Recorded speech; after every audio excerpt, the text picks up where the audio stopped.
Hofstra is 6 defensive outs away from forcing Game 2 in this double elimination CAA tournament. Towson has strung together 4 wins in a row to get here. They had to play on the first day, the play-in day. They beat North Carolina A&T, they beat Delaware, they beat Hofstra to get here. Off the plate, ball 1 to Becca Valancourt. How difficult it can be to beat a team back-to-back days, especially one as resilient as this Hofstra team. 1-0, that is grounded back up the middle. Nice play there by Mackenzie Lake. She fires on sidearm to make the play for out number 1, and Valancourt is retired. All right, guys, it's a 2-run lead for Hofstra. Dylan, how important is this to stretch the lead out right now? Well, we saw the exact same scenario unfold against Stony Brook last night. The go-ahead, or excuse me, the insurance run proved to be the deciding factor. If that run never scored, they might still be playing right now. Or not playing at all. Morse, fouled away off herself. Hofstra defeated Stony Brook, defeated Wilmington, lost to these Towson Tigers, then defeated Stony Brook to stay alive. They got to win out. 0-1 to Morse. Another try for Mackenzie Lake, who's been shore-armed over there at short. And there's quickly 2 away. Shore-armed and short-armed. You said she has that funky side-arm delivery, throwing the ball across the diamond from her shortstop position, but it's an effective one, been on target more often than not. And even when it's not, Kristen Toland has done a good job of cleaning up the loose scraps at first base. Here is Madison McKevitt, the right fielder in the left-handed batter's box. She swings away, and this is at strike 1 on a changeup on the outer half. 3 runs on 6 hits and an error for Hofstra, a run on 3 hits and an error for Towson. We're in the latter stages of this game, and Hofstra has held the Towson offense at bay. 0-1, McKevitt looks at strike 2. Wilson would follow. Bottom 3 in the Hofstra lineup, we talked about their importance earlier in the broadcast. They're 0 for 7 today. Could have provided some insurance. 0-2. Rolled foul up along the first base line by McKevitt to stay alive. We certainly don't have as rowdy of an atmosphere as we did for this game yesterday between these two teams. I think fans are saving their energy for a potential game 2. I don't know about you. And the lack of offense might have quieted them down. 0-2, McKevitt will roll one over to first. Stepping on the bag is Toland, and she does it herself to retire the side. Julia Apsell respond to the noise. She gets Addie Ferguson to look at strike 1. That shows the deep-seated rivalry between these two teams, between Hofstra and Stony Brook. If it can't be us, Stony Brook says, it just has to be anyone but Hofstra. Well, you know what they say, the enemy of my enemy is my friend. 0-1 is swung on and missed at an elevated fastball by Apsell, and it's quickly 0-2 on Addie Ferguson, who has gone 0 for 2. The Towson fans know time is running out here in game 1. 0-2. Upstairs. Bonner and Toland to follow. That elevated fastball has been Apsell's go-to pitch ahead in the count 0-2, 1-2, especially after pulling the string on the off-speed. She's tried to get them to chase the high fastball. What will she go to on a 1-2? Here it is to Ferguson, who fouls it off herself, and it rolls into the Hofstra dugout.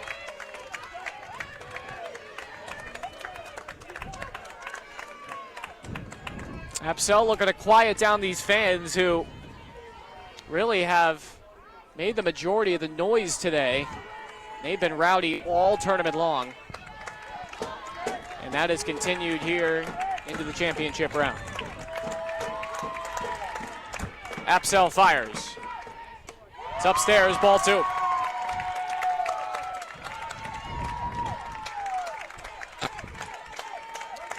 And getting this first guy out is really important, guys. It really is, especially because that would bring the tying run to the plate if somehow Ferguson is able to reach. 2-2. Apsell fires. It's swung on and lined in the left center field. That's going to split the outfielders and go to the wall. Retrieving it is Manto, and on her way to second with a stand-up double is Addie Ferguson.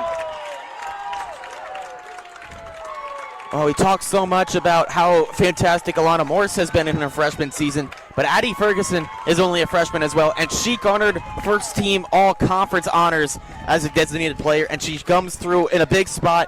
A double to the gap puts the proximate run in scoring position, tying run to the plate as a pinch runner comes on to replace her for the moment. Yeah, it's going to be Kelly Zorb, the New York native freshman, to come on back to her home state.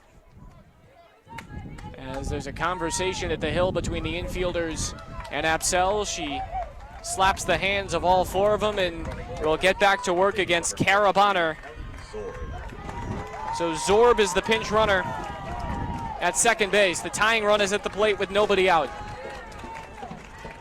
Apsell delivers a strike. And one base runner, one hit was all it took for Nikki Mullen to resume her warm-up out in the Hofstra bullpen. You'd imagine she'd get the ball in game two if there is one. 0-1. Swung on and missed. Pulled the string that time on some nastiness from Apsell. 0-2. Might have been her best pitch of the afternoon. That pitch was filthy. She needed it.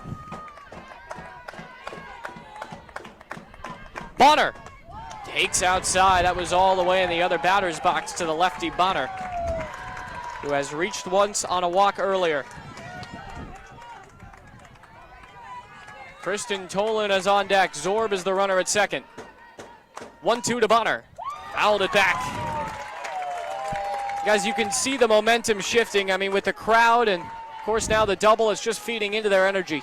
It is. It's the dugout of Towson has now roared to life. They're making a lot of noise over there, and the fans in front of us adding to that noise as well.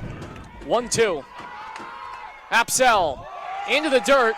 No advancement from the runner Zorb as she'll hang on at second. Good block by Valancourt to keep the ball in front of her. Now a 2-2 count. Stubborn at bat put up by Kara Bonner. Sun is starting to poke through here at Bill Edwards Stadium. An otherwise cloudy afternoon. 2-2. Bonner comes up empty on an elevated fastball. She's down on strikes. Man, we haven't seen a lot of strikeouts today. In fact, that's number one for Julia Apsell, but it came at the biggest spot. Yeah, and Julia Apsell's been toying with that rise ball all game long, trying to get it to work. And there she does, and perhaps no bigger spot for it. One down in the inning, huge first out. Tolan still represents the tying run. Righty on lefty. And a strike across the outside from Apsell.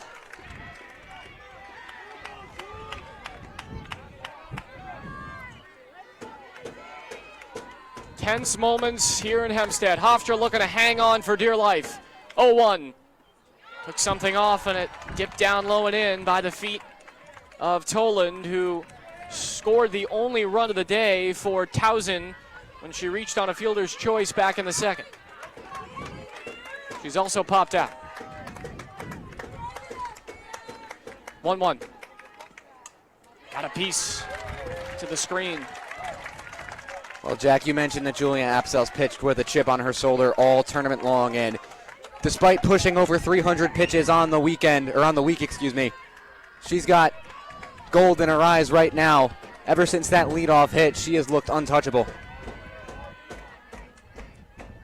1-2.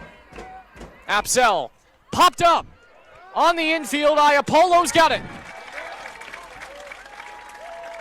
She squeezes it for out number two. And after the leadoff double, an important 2 outs to keep the runner at bay. So important that you get those 2 outs. Now it requires a base hit. It requires some magic from Towson to score that runner. After what looked to be what the Tigers were looking for, Apsell has responded in a big way. I'll tell you, folks, the Towson crowd came to life after the leadoff double by Addie Ferguson, but they've quieted down. Allie Hickman takes a ball high, and it's 1-0. Now, obviously, it is tough to tell, being that we do not have the exact number, but I've seen an uptick in velocity from Julia Apsell throughout the course of this game. Well, she can hump it up. Perhaps the adrenaline beginning to kick in as we approach the late stages. 1-0. Eyes ball high. Guys, we've talked about the theme for Hofstra is runners in scoring position left on base, but Towson has left some runners on today as well. 6 of them to be exact, and another one in scoring position right now. 2-0. Yaskowitz on deck. Comes up empty on a fastball. She was late on it, and Dylan, that's right to your point.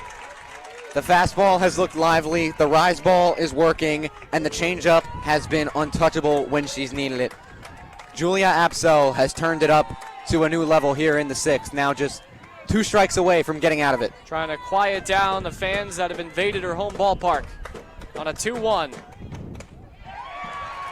Hickman takes off the plate. Just a hair outside, quality take by Hickman, and she's now in command of the count. Interested to see if the green light is on. Ian, do you take this pitch? I think it's a yellow light. If it's one you can handle, take a swing. If it's not in your spot, let it go.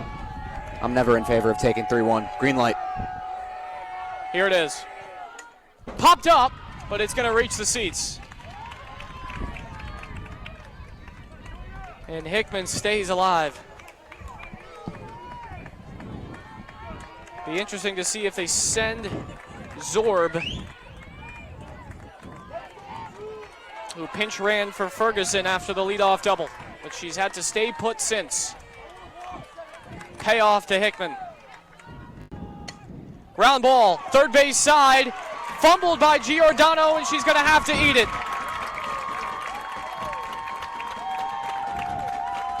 It once again got past the dive of Morse. And over to third base is Zorb. Into first is Hickman with an infield hit. And the go-ahead run is up to the plate in the person of Elizabeth Yaskowitz with 2 down in the 6th. Tying run will now be represented by Nyla Neely. She comes on as a pinch runner in place of Allie Hickman at first base. But what a spot this is for the 9-hole hitter, Elizabeth Yaskowitz. And Nikki Mullen is waiting at the gate of the bullpen right now as Coach Clark brings the lineup card out. This might spell the end for Apsell. Well, Apsell, who has just been brilliant today. I think Coach Clark was just getting confirmation of the change. Yep. No official move to the bullpen yet, but she will come out with Ophir today, maybe have a discussion with Julia Apsell and get the temperature of where her pitcher is. All right, Dylan. You're Coach Clark right now. You're experienced. You've won a CAA championship here on this diamond with this Hofstra Pride team. Julia Apsell is 4 outs away from forcing a game 2. What is she talking to her pitcher about right now? I think going away from Julia Apsell in this situation would be contradictory to what Coach Clark has said and done all tournament long. She has backed her pitchers. She has allowed them to sail into uncharted waters. She has allowed them to pitch themselves out of trouble. And that puts confidence into that left arm of Julia Apsell on the mound. I don't think there was ever a question of if she was going to Nikki Mullen here, because as I mentioned, it would go against everything she's done all tournament long. This is Julia Apsell's game to win or lose. So a pinch hitter will come on. It's going to be Sydney Byers, the sophomore from New Bern, North Carolina. First one. Outside, it misses, and it just missed at that. A groan of some of the Hofstra fans here. They thought that was a strike, but not so, says Mark Brown. Byers represents the go-ahead run. She pops it up, but it's going to reach the seats. Living and dying on every pitch right now, these two teams, and the girls in blue especially, who are facing elimination here in this double elimination tournament. Hofstra's got to win both today. 1-1 to Byers.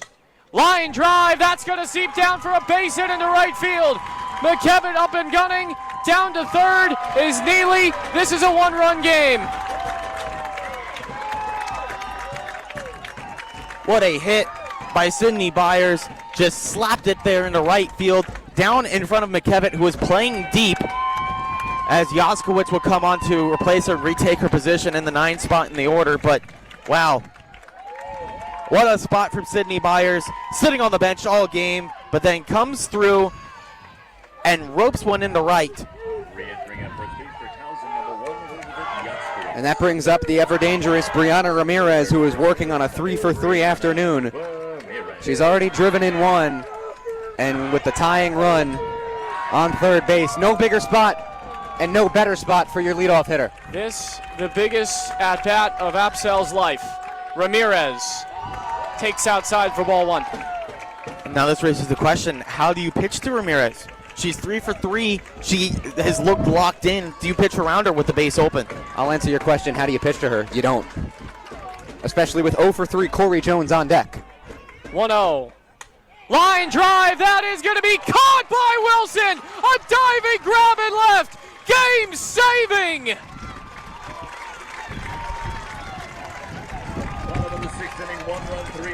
Hofstra maintains the lead through 6. My goodness. Unbelievable. To the 7th we go.